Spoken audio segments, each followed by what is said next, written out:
Here are the 9 steps that I believe are crucial to building AI agents. And this is in chronological order, so make sure you follow along, because if you're at a step and you realize that you didn't miss one before, you might find yourself in trouble afterwards. Step 1, mindset. What I mean by mindset, and this sounds cliche, the reason why it is the first is because this is the foundational bedrock upon which everything else is built. Here's what I mean. We all have 16 hours in a day. I don't count 8 hours because we're sleeping. So we all have 60. The question becomes, how do you spend those 16 hours? And what are you spending them on? Because it's very easy to get distracted, to start building stuff just to feel good. And I've seen this in our own community where people will build. And then I'll ask them, why are you doing all this? And there's no clear answer. But even below mindset is clarifying the goal. Why are we doing what we're doing? You have to be able to explain every single activity in terms of how it relates to your goal. I'll share with you a little golden nugget, because people say, what should my goal be? A lot of people say, I want to make 10K a month, etc. My goal when I started was I wanted to spend as much time talking to business owners as possible. That was the main goal I had. On Zoom, on meetings, doesn't matter. The reason for that is I knew that for me to make money, which is obviously the ultimate goal, well, how do I make money? Typically, I'll have to get a call, someday I'll have to close something, I'll send them Stripe, they'll pay. Cool. Okay, well, if I know that, well, then the more time I spend on call, the more likely I am to actually make more money. So it shifted my thinking towards not the end goal, but one vehicle would get me to that end goal, which is what staying on calls for me was. It also helps me establish what I should do today, what I should do tomorrow. Because if I know that my main goal is to just spend as much time on Zooms with business owners, then I'm probably doing something right. Because business owners aren't your friends. They're not just there to hang out.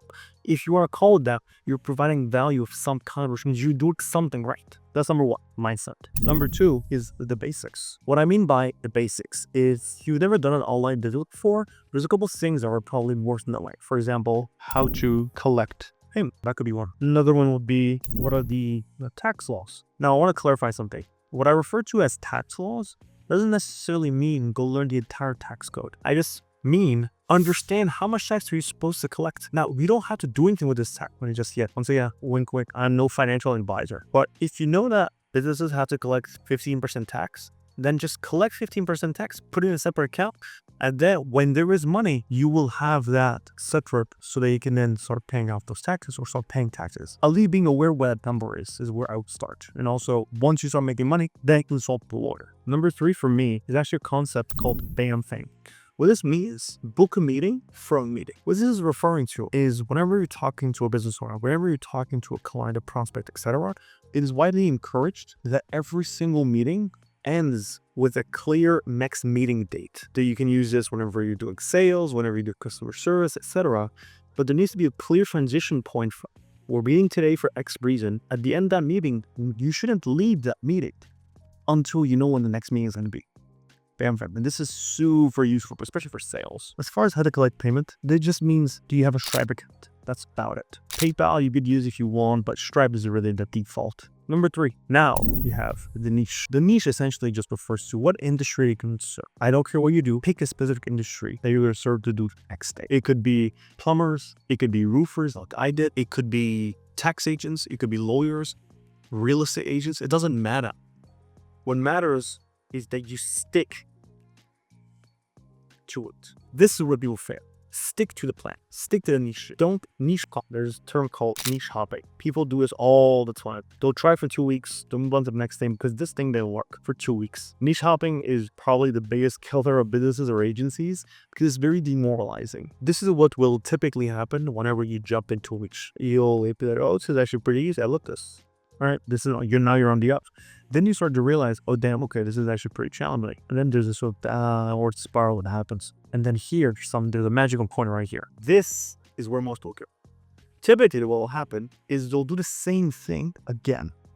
But this niche doesn't work, and the whole cycle will repeat. The thing is you don't actually stay here. The only way to get out of this, people typically don't leave. What you need to do to actually go back up, to stick to it, is the ability to keep within that niche, even when it's hard. That's going to get enough escape velocity to where you can't escape the rat race, so to speak. So that will be for me, number 3, niche. Pick one. It doesn't actually matter what that niche is, just pick it. Number 4, we've got the MVP. MVP just means minimal viable product. We are not looking for perfection. We're looking for good enough. This, just for context, take a step back. In order to have a business, you need something to sell and you need people to sell it to. We're fixing this problem right now. Something to sell. It doesn't actually matter what it is. It could be an automation. It could be chatbot. It could be a voice agent. It could be a plethora of those things. It could be a CRM setup. It doesn't actually matter, but you just need to have one that is minimally viable. We're not looking for perfection. It won't be anywhere near perfect. You just need something that you could talk about when the phone needs something to show. So pick an MVP, and if you don't know where to start, do what I did. Go to YouTube, find the video, right? Find whatever thing you want to build, and you will find hundreds of videos about how to build that exact thing. It doesn't actually matter whether it could be a chatbot, voice agent, CRM, automation. It doesn't matter. Somebody has probably made a video about how to use XD. Now, it might be in a different industry. Remember how we said about this niche thing? That's where you actually have an advantage. The trick, or one of the things you could do, is you look for an automation or something that has been created in a separate niche, and you actually take that and you rebuild it or you repurpose it for your specific niche, giving you differentiation in the landscape, making you different than everybody else. That guy has a channel for plumbers. Okay, cool. But mine works amazing with roofing companies because I trained it on XBAR set data, and all the questions that it's asking are really printed in people's roofs, etc., etc. It can analyze images of the roof, etc. Doesn't actually matter. So if you're struggling where to start, pick a niche, pick a solution, find it on YouTube, find it on Google. People will make templates available. I've got plenty of templates available on my older videos. The information is out there. The products are out there. You just have to go and get them. So now we have an MVP. There we have 5, which is the outreach. This is the part that is the hardest by far. Once again, we have 2 things that we're trying to do, right? Something to sell. We need to find people to buy it. We've done part 1. That was the MVP. Now onto the outreach. There's a book called $100 Million Leads by Alex Hormozi. If you ever heard of it, go read it. It'll take you a day. But he essentially talks about, there's typically 4 ways they can get this. You have warm outreach. This is your audience, your friends, your previous business partners, etc. Then you have cold outreach. This is strangers that you're outreaching to. Then you have content and you have PX. This is typically how people will get leads. They'll pick one of these 4, or they'll make the mistake of trying to do all 4. Once again, the sauce is in picking one. It doesn't actually matter what it is, whether it's warm outreach, whether it's paid ads. It doesn't actually matter. Just pick one and stick to it. Now, one thing I would probably avoid is paid ads, just because you don't know what your product is. You don't know the product, if people even want the thing, because you just got off of MVP. So going to spend money to paid ads immediately is probably not the best idea, which is why I would probably stick to cold outreach as my first one.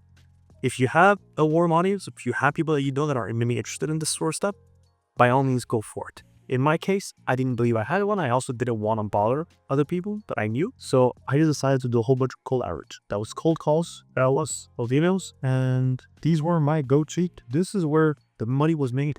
Cold call and cold emails. And obviously afterwards, I then transitioned into content, which is what you're looking at now. So that's number 5, the outreach. Now number 6 is the sales call. You have a minimal viable product. You have somebody who's interested in buying it. How do you actually get them to say yes? Not to the meeting, but to buy your product. The biggest mistake that I see to omit in this case is they will talk about technology. No, I want to clarify. Nobody cares about the technology. The only thing that matters is the solution. What I mean by is, I'll tell you a little story. When I started, I would get on calls with people, and I would try so hard to get on a call with them. Cold call, with cold email, etc. Try my best. And then I get on a call super excited because I just use OpenAI's latest model to make a super advanced chatbot, and it's trained all their data, blah, blah, blah, all this stuff. And I would go on and ramble about all how amazing this technology is. And I would get I'll think about it. And then one day I was so upset about this because I'm like, I had spent so much time with other clients and nobody still bought. Keep in mind, at this point, this was free. People aren't even buying something that's free. I've done everything. You just have to say yes, and I still couldn't get there. So one day, I was so upset that I got on sales, and I am, as if to spite them, I didn't even talk about any of the tech. I'm like, yeah, it's a chatbot. It talks to your customer for it. They're like, oh, cool, okay. How much does it cost? It's free. Why? Because I'm trying to get testimonials. Oh, okay, yeah. I mean, sure, let's go. I remember it was a weird feeling because I gave you less information than you wanted. But that's what made them say yes. And then I realized they cared more about the direct benefit to them than how we got there. And this is the same way that you care much more about the country that you're visiting over the plane doesn't take you there. I don't necessarily care how your stuff works. Is it going to make me money or is it going to save me time? What does it do? How do we do it? That's a secondary thought. That's something that I look at afterwards, if it's even relevant. So focus on the solution. And ideally, you are framing it as a time saver or a money maker. One of these two, right? Just try to frame it in this way. And there's some example on how you could do this, but it should ideally be one of these three things or one of these two things. Now, after the sale, you've now sold it. We had a number 7 with the delivery. You know what's interesting? I always stress out about non-dating clients. I mean, I can make a whole other video about the delivery, but the whole point of this is something they get really good at. That's the onboarding, that's support, that's who's going to handle updates. This is where you start asking yourself questions like your account versus their account. Right. Let's say you have a main.com automation or internet automation. People have asked me, well, do I put it on my account? Do I put it on their account? And I'm going to tell you what I believe. Assuming you're something sort of automation on ideally a retainer basis, my suggestion typically is to rust up on your own account. Here's why. It'll actually tie in to number 9 at the end. Now, you have the delivery. And then number 8, in this case, is going to be testimonials and referrals. In the beginning, you want to make sure that you are placing as much emphasis as possible on testimonials and referrals. And there's different ways of going about this and when to get these. Ideally, you get a testimonial first because that is more valuable than a referral. Then a testimonial. Now, when you get these, it really depends on the client, your relationship with them, etc. I actually tend to wait quite a while. Like I'll probably wait a month or two before I ask for a testimonial because I want our relationship to be so strong that it's a no-brainer for them to do a testimonial. However, here's the thing. You always do the testimonial at a moment of high excitement. This can be after a big launch. This can be after a really good success story. Let's say at a customer service agent, I did really well. That's when you would want to ask for a testimonial after you've told them. And something else I want to bring up that's super important. Talk about the success of your projects or of your solutions. What do I mean? Perception is reality. You might have had, remember how I just said, if you have a really good customer service story because of one of your solutions, if the customer doesn't know about his story, then the story never happened. You have just hidden away value from them for no specific reason. So always talk about the wins. If something went well, talk about it. Don't, oh, my work will speak for itself. That's not how the world works. Credibility is something that you need to take if you want to succeed, if you want to win. We talk about success and get the testimonials at a moment of high excitement. Referrals, this can really depend. Sometimes I'll do it as a deals. For example, in the sale, I'll talk about, hey, look, I don't really want your money, to be honest. Like, it's this X amount isn't going to do much for us, especially if it's 50 grand, don't say that. But if it's $100, $200, etc., most people understand that that's not a life-changing amount of money. So you can use that to your advantage while you're still getting experience. Be like, I don't really want your money, to be honest. Like, we'll do it for a few $100 just so I can pay my costs of, running the server. But what I really want is to get this product out in the world. And I would love, as soon as the product works for you, that you refer me to 2 or 3 of your buddies who are in the same industry to see if I can help them to assume that this works. And I will say it during the sales portion. As soon as they say yes, nice, a really easy entry to get some more referrals. So once there's a high excitement moment, that's when you bring them to the, hey man, this has been amazing. I love working with you. And of course, I want to make a living out of this, the thing that really helps us grow, as you can see, don't do a whole bunch of marketing, but get anybody that you know off the top of your mind that could use something like this. And people in the industry will know other people in that industry. So just ask. So make sure it's the right. And last but not least, you got number 9, the upsell. This is how you take something that is a side hustle and make it into a career. People don't want to change providers. Once you have a product that works, you position yourself as an authority figure to be able to solve other problems that they have. So for us, typically, somebody would come into the chatbot, then they would buy a voice agent, and then typically we will do some sort of consultant, right? And this is branched off into play different things. But my point is that they all came from the same source, and we don't necessarily, this is pretty organic. You don't have to force this, but people, you will notice as you do this more and more and more, they want to work with you more, especially if you deliver. If you deliver the promises that you make, if you can keep your promises, you're ahead of most other providers.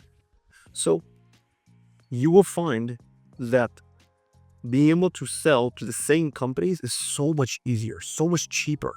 then try to find new customers again and again and again. I think the number is like the price to get a new customer is literally 10 times higher than the price of just retaining the customers that you already have. You don't need 100 customers. Strike at 5 really good ones. Then you'll be set for a while. Anyways, that's all I have on my side. Thanks so much for watching. I hope this was valuable. If you got something out of it, let me know. More importantly, if there's something that you want me to dive deeper into any of these topics, let me know. So to recap, we have 1, mindset. 2 is the basics. 3 is the niche. 4 is the MVP. 5 is the average. 6 is the sales call. 7 is the delivery. 8 is the testimonial. And finally, 9 is the upsell. This is the entire step-by-step process to build your AI. Master these skills and you'll make it. Thank you for watching.